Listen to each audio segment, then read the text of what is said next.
அண்மை செய்தியை பார்த்து வருகிறோம். முன்னாள் முதலமைச்சர் பன்னீர்செல்வம் அவரது மகன் ரவீந்திரநாத் மீதான சொத்து குவிப்பு வழக்கு விசாரணைக்கு தடை விதிக்க உச்சநீதிமன்றம் மறுப்பு தெரிவித்திருக்கிறது. விவரங்களுடன் செய்தியாளர் சுசித்ரா இணைந்திருக்கிறார். சுசித்ரா, அந்த வழக்கினுடைய பின்னணியை விவரிக்கலாம்.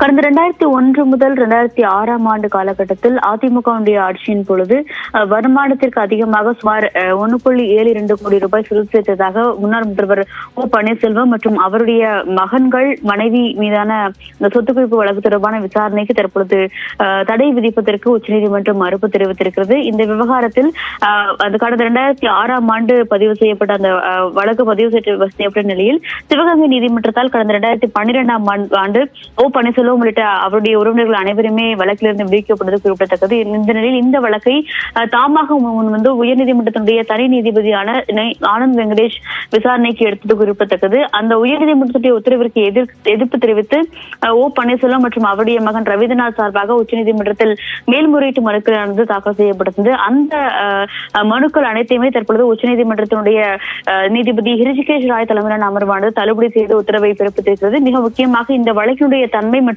தகுதியின் அடிப்படையில் மட்டுமே உயர்நீதிமன்ற தனி நீதிபதி வழக்குகளை விசாரித்து வருகிறார். எனவே இதில் தலையிடுவதற்கு தாங்கள் விரும்பவில்லை என்ற ஒரு கருத்தை நீதிமன்றமானது தெரிவித்திருக்கிறது. அதன் அடிப்படையில் பன்னீர்செல்வம், ரவீந்திரநாத் மற்றும் அவருடைய குடும்பத்தாருடைய அனைத்து மேல்முறையீட்டு மனுக்களும் தற்போது தள்ளுபடி செய்து உச்சநீதிமன்றமானது உத்தரவு பிறப்பித்திருக்கிறது. அதன் அடிப்படையில் சென்னை உயர்நீதிமன்றத்தில் நடைபெறவுள்ள அந்த விசாரணையை முழுமையாக அவர்கள் பங்கேற்க வேண்டும் என்ற ஒரு உத்தரவையும் தற்பொழுது இந்த விசாரணையின் பொழுது உச்சநீதிமன்றமானது பிறப்பித்திருக்கிறது.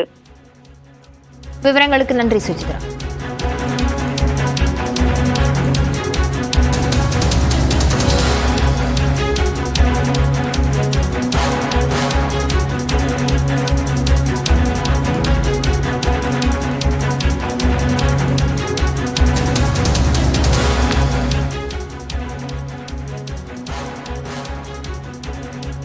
பன்னீர்செல்வம் மற்றும் அவரது மகன் ரவீந்திரநாத் மீதான சொத்து குவிப்பு வழக்கின் மீதான விசாரணையை தடை விதிப்பதற்கு மறுத்துவிட்டிருக்கிறது உச்சநீதிமன்றம். அண்மை செய்தியாக பார்த்து வருகிறோம்.